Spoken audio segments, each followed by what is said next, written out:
Hello, good morning, good afternoon, good evening. आज का हमारा टॉपिक है electric flux. In the last class हमने इलेक्ट्रिक फ्लक्स के बारे में थोड़ा सा पढ़ लिया था। उसके कुछ ब्रीफ इंट्रोडक्शंस हमने, बेसिक टर्मिनोलॉजीज को हमने डिस्कस कर लिया था और वो टर्म थी एरिया वेक्टर। जैसे कि हम सब जानते हैं कि एरिया एक स्केलर क्वांटिटी है या वेक्टर क्वांटिटी। जूनियर क्लासेस में हम पढ़ते आ रहे हैं कि एरिया जो है एक स्केलर क्वांटिटी होता है, लेकिन यहाँ पर हमने लास्ट लेक्चर के अंदर ये प्रूव करा था कि एरिया एक स्केलर नहीं, एक वेक्टर क्वांटिटी है। तो उससे रिलेटेड हमने कुछ इन्फॉर्मेशन ली थी। अब वो इन्फॉर्मेशन से अब हम इलेक्ट्रिक फ्लक्स आज जो है ये पढ़ने जा रहे हैं। इलेक्ट्रिक फ्लक्स क्या हुआ? सबसे पहले इसका symbol that is phi E, और ये होता क्या है? ये है जी नंबर ऑफ फील्ड लाइंस जो पास कर रही हैं perpendicular to the plane surface. ये है जी electric flux, number of field lines passing perpendicular to the plane surface.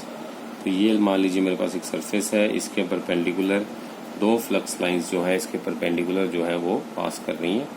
तो यहाँ पे इसका मतलब इसका फ्लक्स हो गया 2। अगर दो नंबर ऑफ लाइंस इस सरफेस के परपेंडिकुलरली पास कर रही हैं, इट मीन्स इस सरफेस का फ्लक्स हो गया 2। जैसे कि हमें पता है कि जो स्ट्रॉन्गर फील्ड होता है उसके अंदर नंबर ऑफ फील्ड लाइंस भी ज़्यादा होती हैं। अगर फील्ड स्ट्रॉन्गर है तो नंबर ऑफ फील्ड लाइंस भी ज़्यादा होंगी। और अगर डेंसिटी जो होगी हम लिख लेते हैं as we know for stronger field the number of field lines are more close. तो स्ट्रॉन्गर फील्ड के लिए नंबर ऑफ फील्ड लाइंस ज़्यादा क्लोज होंगी। So the density of field lines gives strength of electric field. तो density जो है field lines की हमें क्या बताएगी? स्ट्रेंथ बताएगी, इलेक्ट्रिक फील्ड की स्ट्रेंथ कितनी है। सो इसका मतलब ये हुआ, अगर इलेक्ट्रिक फील्ड इंक्रीज करता है then field lines density also increases. अगर इलेक्ट्रिक फील्ड इंक्रीज करता है तो डेंसिटी फील्ड लाइंस की भी इंक्रीज कर जाएगी। तो होप सर आपको क्लियर हो गया। हाँ सर, सिंपल है। जितना ज़्यादा स्ट्रॉन्गर फील्ड उतनी ज़्यादा number of field lines close होंगी। यहाँ पे स्ट्रॉन्गर फील्ड में ज़्यादा क्लोज लाइंस हैं। ज़्यादा क्लोज लाइन मतलब यहाँ पर क्लोज लाइंस का मतलब ये हुआ कि ज़्यादा एक दूसरे के साथ साथ जो है जुड़ के चल रही हैं ये फील्ड लाइंस। ठीक है। सो डेंसिटी जो है फील्ड लाइंस की वो हमें क्या बताती है? स्ट्रेंथ बताती है इलेक्ट्रिक फील्ड की। सो मतलब ये हुआ कि if electric field increases then the field line density also increases. So from this observation we can say electric flux word आएगा यहाँ पे, sorry for that, यहाँ पे flux word होना चाहिए, flux. Electric flux phi is proportional to E. Electric field flux जो है that is proportional to E. अगर इलेक्ट्रिक फील्ड ज़्यादा तो फ्लक्स ज़्यादा, इलेक्ट्रिक फील्ड कम तो फ्लक्स कम। ओके सर, अगला क्या है इसमें? अगला है ये larger the area of so the number of field lines will be more. So larger the area so the number of field lines will be more. अगर जितना ज़्यादा लार्जर एरिया होगा इसका मतलब नंबर ऑफ फील्ड लाइंस उतनी ही ज़्यादा होंगी। तो इट मीन्स अगर area increases then flux increases. So phi E is proportional to A. तो अगर ये इंक्रीज कर गया तो ये भी इंक्रीज कर जाएगा। It's like this. सो हमने दो ऑब्जर्वेशंस देखी कि अगर इलेक्ट्रिक फील्ड बढ़ गया तो फ्लक्स बढ़ जाएगा, अगर एरिया बढ़ गया तो फ्लक्स बढ़ जाएगा। तो हमने ये दो ऑब्जर्वेशंस को कंबाइन कर के कंक्लूजन निकाला that phi is proportional to E dot A, और हम ऐसे भी लिख सकते हैं phi E is equals to E, proportionality हटाएंगे तो कांस्टेंट के आ जाएगा, तो K times E dot A. If K is equals to 1 then phi E की वैल्यू आ जाएगी E dot A. This is the dot product of E and A. As we know E जो है ये इलेक्ट्रिक फील्ड, ये भी एक vector quantity है। एरिया हमने सीख लिया कि एरिया भी एक वेक्टर क्वांटिटी होता है। So that means dot product of two vectors is going to be again a value. Dot product का हमने याद रखना है कि डॉट प्रोडक्ट दो वेक्टर क्वांटिटीज का हमेशा एक स्केलर प्रोवाइड करता है, तो ये जो है एक स्केलर क्वांटिटी हमें दे रहा है। ओके, एज डॉट, एक इम्पॉर्टेंट चीज, एज डॉट प्रोडक्ट जो होता है of two quantities depends upon the angle theta. So इसका मतलब ये हुआ कि अगर डॉट प्रोडक्ट दो वेक्टर्स का थीटा एंगल पे डिपेंड करता है, कि डॉट प्रोडक्ट है दो क्वांटिटीज का डॉट प्रोडक्ट हमने पहले पढ़ा था, that is equals to E A cos theta. दो क्वांटिटीज का डॉट प्रोडक्ट जो होता है that is equals to the formula के अकॉर्डिंगली, यहाँ पे मैं लिख देता हूँ formula A dot B is equals to A B cos theta. Dot product दो क्वांटिटीज का होता है ए बी कॉस थीटा के बराबर। इसी तरह से ये है ई डॉट ए लेटर और बी लेटर को अगर मैं ई लेटर और ए लेटर से रिप्लेस कर दूं, that means E dot A is going to be equals to E A cos theta, that means E A cos theta के बराबर होगा। Okay cool. So dot product जो है दो क्वांटिटीज का, आपने सर बताया कि फॉर्मूला के हिसाब से चलें तो ए बी जैसे दो क्वांटिटीज ए बी हैं उनका कॉस थीटा मतलब A B cos theta dot product. ऐसे ई ए में dot product E A cos theta. Okay, तो मतलब ये डॉट प्रोडक्ट है, ये एंगल पे डिपेंड करता है। एंगल अगर यहाँ पर मान लीजिए मैंने थीटा ले लिया तो इसको हम प्लॉट कैसे करेंगे, तो चलिए हम आपको डायग्राम से सिखाते हैं कि कैसे इसको प्लॉट करना है। तो मान लीजिए ये पहला सरफेस है मेरे पास, यहाँ पर यहाँ से मैंने ले लिया एक वेक्टर ए जो इस सरफेस के परपेंडिकुलर मैंने ड्रॉ कर दिया। मान लीजिए यहाँ से एक इलेक्ट्रिक फील्ड लाइन इस तरह से, इलेक्ट्रिक फील्ड इस तरह से जा रहा था और ये इलेक्ट्रिक फील्ड इस एरिया वेक्टर से लेट अस से थीटा एंगल बना रहा है। तो अब ये जो इलेक्ट्रिक फील्ड है इसके दो कंपोनेंट्स को मैं इसको रिजॉल्व करना पड़ेगा। एक कंपोनेंट हो जाएगा अलोंग द थीटा, एक कंपोनेंट हो जाएगा परपेंडिकुलर टू थीटा। तो अगर मैं इस कंपोनेंट की बात करूं, ये कंपोनेंट हो गया परपेंडिकुलर टू थीटा और ये वाला कंपोनेंट हो गया along the theta. So this component is going to be equals to E cos theta and this component is going to be equals to E sine theta. तो E cos theta और ई sine theta जो है कुछ इस तरह से जो है हमने प्लॉट कर दिया। अब आपको as going by the definition हमने ये पढ़ा था कि number of field lines passing perpendicular to the plane. So हमने वो कंपोनेंट लेना है कॉस वाला क्योंकि वो परपेंडिकुलर टू द प्लेन है, राइट। सो हमने परपेंडिकुलर टू द सरफेस वाला कंपोनेंट लेना है। This is not a perpendicular, this is along the surface. अगर आप मेरे से पूछो सर साइन कंपोनेंट क्यों नहीं लिया, तो उसका आंसर ये है कि E sine theta component is along the surface and E cos theta component is perpendicular to the surface. तो हमने जो है डेफिनेशन के हिसाब से देखें तो हमने वो कंपोनेंट लेना है that is perpendicular to the surface. यहाँ पर E cos theta is perpendicular to the surface, that's why we have to take E cos theta. तो ई कॉस थीटा और ए का डॉट प्रोडक्ट लेना है, तो दैट मीन्स अगर मैं लिखूंगा phi E is going to be equals to E cos theta into A, क्योंकि हमने फॉर्मूला पढ़ा है phi is equals to E into A. यहाँ पर ई जो है वो ई कॉस थीटा है, तो अकॉर्डिंग टू द फॉर्मूला इसको अगर मैं रीअरेंज करके लिखूं मेरे पास आंसर आ जाएगा ई ए कॉस थीटा। ये मेरे पास आंसर आ जाएगा फाइनली।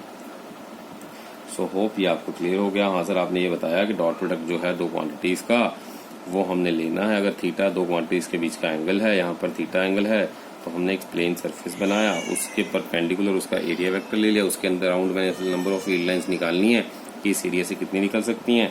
तो मैंने क्या करा, इलेक्ट्रिक फील्ड के जो थीटा एंगल बना रहा था उसको दो कंपोनेंट्स में रिजॉल्व कर लिया, E cos theta along the area and E sine theta perpendicular to the area. और जो फील्ड लाइंस हैं वो हमने ये डेफिनेशन के हिसाब से पढ़ा है कि जो फील्ड लाइंस है वो परपेंडिकुलर टू द सरफेस होनी चाहिए।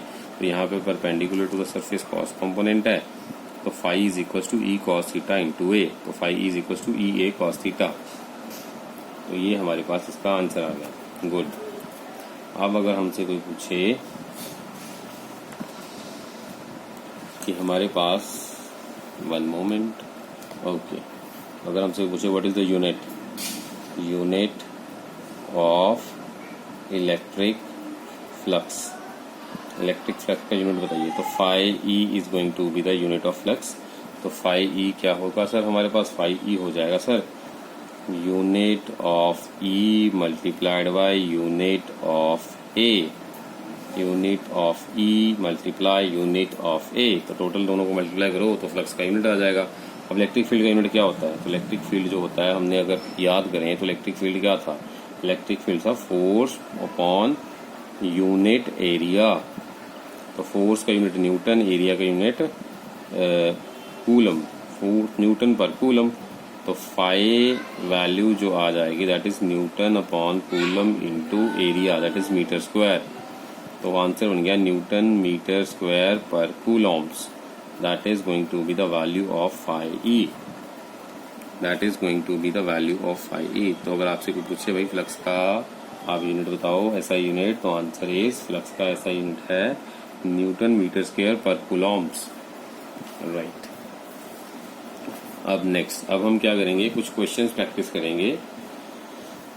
क्वेश्चंस जहां से हमें इलेक्ट्रिक फ्लक्स निकालना आ जाएगा। सो क्वेश्चन है, अगर find electric flux, find electric flux for the given diagram, for the given diagram. अगर आपको इस डायग्राम का इलेक्ट्रिक फ्लक्स निकालना है तो कैसे होगा? तो ये कुछ इस तरह से लगेगा जी।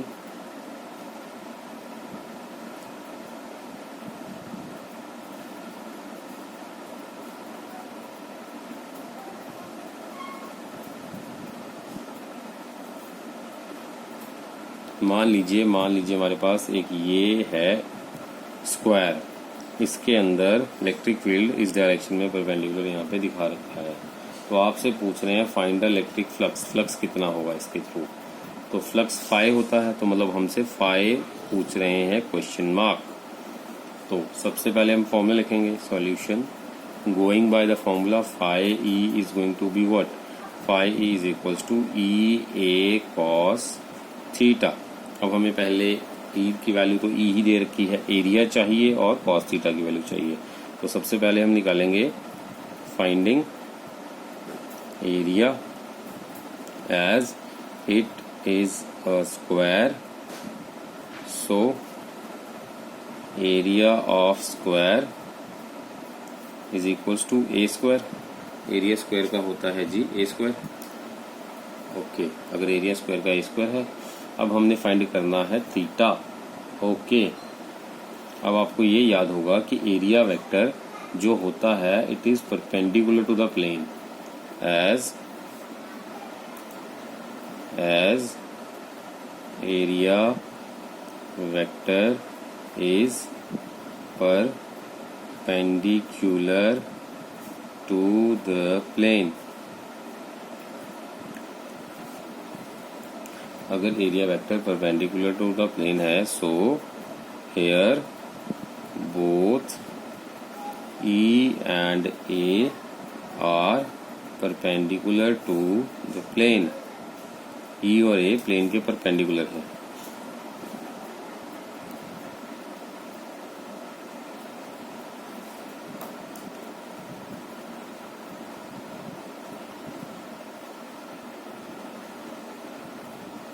सो हमने ये पढ़ लिया कि एरिया वेक्टर जो होता है परपेंडिकुलर टू द प्लेन होता है, इसलिए यहाँ पर दोनों ई और ए जो हैं ये परपेंडिकुलर टू द प्लेन है। ई और ए जो है यहाँ पर दोनों परपेंडिकुलर टू द प्लेन है। दैट मीन्स थीटा जो हो जाएगा यहाँ पर हो जाएगा 0 डिग्री। अरे सर आपने ऐसे कैसे बोल दिया ये थीटा 0 डिग्री? सर देखिए ये डायग्राम है, यहाँ पर इलेक्ट्रिक फील्ड इस डायरेक्शन में जा रहा है। अब एरिया क्या होना चाहिए? Perpendicular to the plane. तो हमने इसका एरिया तो यही लेंगे ना, perpendicular to the plane. Area vector perpendicular to the plane है, तभी ये फॉर्मूला एप्लीकेबल है। एरिया भी इस तरफ लेना पड़ेगा, इलेक्ट्रिक फील्ड भी इसी तरफ जा रहा है, तो दोनों के बीच का एंगल, दो पैरेलल लाइंस दिख रही हैं सर ये तो। So as E and A are parallel lines, so theta for them is equals to 0। अगर E और A पैरेलल हैं तो थीटा 0 हो जाएगा। ओके सर, आपने ये बताया कि इलेक्ट्रिक फील्ड जिस डायरेक्शन में है, एरिया उसी डायरेक्शन, एरिया जो है परपेंडिकुलर डायरेक्शन में लेते हैं हमेशा, और इस क्वेश्चन के अंदर इलेक्ट्रिक फील्ड भी परपेंडिकुलर ही दे रखा था। तो अब अगर मुझे फ्लक्स निकालना है तो मुझे ई और ए के बारे में अगर देखना हो तो यहाँ पर ई और ए एक दूसरे के पैरेलल हैं। तो अगर ई और ए एक दूसरे के पैरेलल हैं तो पैरेलल लाइंस के बीच में एंगल होता है थीटा, तो इस क्वेश्चन में थीटा हो जाएगा 0 डिग्री। तो in this question theta is 0, तो दैट मीन्स कॉस 0 हमें निकालना होगा, क्योंकि ये फॉर्मूले में कॉस 0 है तो हमें यहाँ पे कॉस 0 निकालना होगा। तो कॉस 0 कितना आएगा जी? कॉस 0 होता है ट्रिग्नोमेट्रिकली 1। ठीक है जी, तो cos 0 1 है तो हमने cos 0 निकाल देते हैं यहाँ पे। तो cos 0 कितना आएगा? cos 0 आ जाएगा 1। अब ये सारी वैल्यूज को यहाँ पे पुट करते हैं। So phi E equals to E, electric field ही हमें दे रखा है, ई ही दे रखा है, into area small A square, क्योंकि स्क्वायर है, स्क्वायर का एरिया होता है A square, into cos 0। cos 0 सबकी वैल्यू सॉल्व करो, E into A square into 1, that is E A square. तो फाई ई आ जाएगा E A square.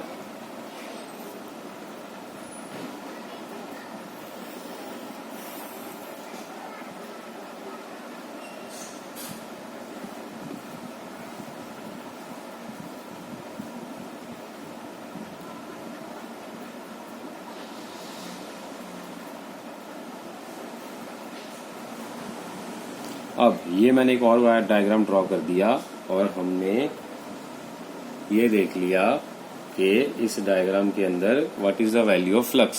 So we need to find the flux phi, find the flux phi. So flux की value हमने अगर find करनी है,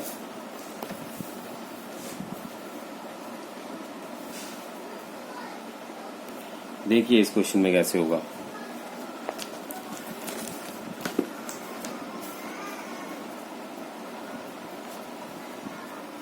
okay, अब ये क्वेश्चन के अंदर जैसे हमने आपको दिखाया, दोबारा डायग्राम यहाँ पर बनाना पड़ेगा, सॉरी फॉर दैट। सॉल्यूशन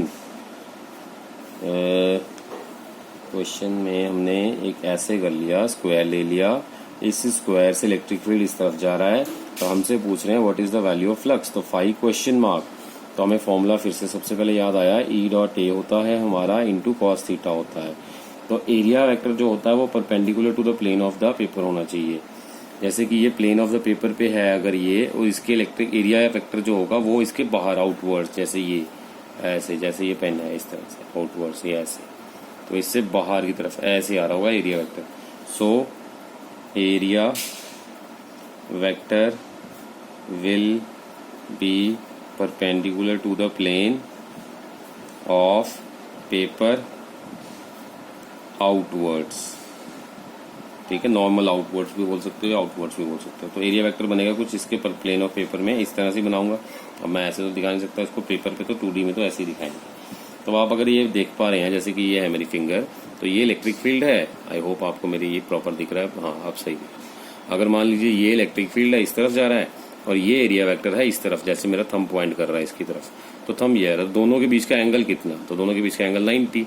तो यहाँ पर इसका मतलब हुआ ये एंगल हो गया जी 90। तो अगर 90 मतलब थीटा आ गया मेरे पास 90, तो कॉस 90 कितना होगा? कॉस 90 होगा जी 0। अब ये सारी, अब एरिया निकालना हमने, तो एरिया ऑफ स्क्वायर है, एरिया स्क्वायर की शेप में है, तो स्क्वायर का एरिया है साइड स्क्वायर, साइड कितनी दे रखी है ए, तो ए स्क्वायर। अब ये सारी इन्फॉर्मेशन इक्वेशन में पुट कर दो।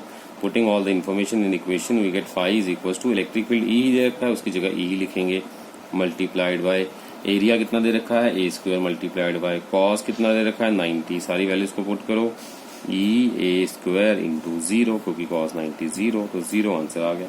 तो मतलब इलेक्ट्रिक फ्लक्स जो होगा, अगर हमने इलेक्ट्रिक फील्ड को along the direction of plane ले लिया, तो हमारे पास इलेक्ट्रिक फ्लक्स जो होगा वो 0 आएगा। Okay sir, good. Moving to the next question. अगर हम नेक्स्ट क्वेश्चन देखें इससे रिलेटेड एक और हल्का सा छोटा सा क्वेश्चन देख लेते हैं। मान लीजिए अब मैंने एक सर्कुलर पार्ट ले लिया, ऐसे मैंने एक सर्कल ले लिया। इस सर्कल के अंदर मान लीजिए रेडियस है r और हमने ले लिया यहाँ पर इलेक्ट्रिक फील्ड इस डायरेक्शन में E, और रेडियस अगर r है और इस डायरेक्शन में इलेक्ट्रिक फील्ड हमने ले लिया, और यहाँ पे ये जो एंगल हमने ले लिया लेटर से ले लिया 30 डिग्रीज। तो हमसे पूछ रहे हैं भाई साहब what is the value of phi E, question mark, flux निकालना है इस डायग्राम के लिए। तो अब फिर से वही कॉन्सेप्ट चलेगा, फ्लक्स निकालना है तो क्या कॉन्सेप्ट चलेगा जी? कॉन्सेप्ट ये लगेगा दैट फाई, फॉर्मूला लिखेंगे सबसे पहले ई ए कॉस थीटा। अब सबसे पहले हमने निकालना है कि कॉस थीटा की वैल्यू कितनी है, तो कॉस थीटा कितना है। तो देखिए डायग्राम में अगर मैं ध्यान से देखूं, इलेक्ट्रिक जो एरिया होगा वो किस तरफ होगा, area will be perpendicular to the surface. तो परपेंडिकुलर इसके इस तरफ होगा, परपेंडिकुलर ये जो है सर्कल का सरफेस है, इसके अगर मुझे परपेंडिकुलर बनाना है तो परपेंडिकुलर इस तरफ बनेगा। तो ये परपेंडिकुलर तो टोटल एंगल हो गया जी 90। अगर टोटल एंगल हो गया 90, ये हो गया 60, तो ये कितना बचा, ये बता जी 30, ये हो गया, ये 90 तो ये बचा 60। दोबारा सर नहीं समझ में आया, ये टोटल एंगल सर 90, ये गिवन एंगल हमारे पास 30, क्वेश्चन में एक एंगल 30 गिवन था ना सर, नहीं समझ में आ रहा तो मैं दोबारा बना देता हूँ। यहाँ पे ये देखिए ऐसे था, ये सर्कल था, इसका ये रेडियस r दे रखा था, यहाँ से इलेक्ट्रिक फील्ड इस डायरेक्शन में जा रहा था, और ये बोल रखा था हमें कि ये 30 डिग्री एंगल बना रहा है रेडियस के साथ, और हमने फ्लक्स फाइंड करना था कि इसकी वजह से, इलेक्ट्रिक फील्ड की वजह से कितना फ्लक्स है। तो हमने क्या करा, हमने प्रॉपर्टी लगाई कि हमारे पास एरिया वेक्टर हमेशा परपेंडिकुलर टू द सरफेस होता है।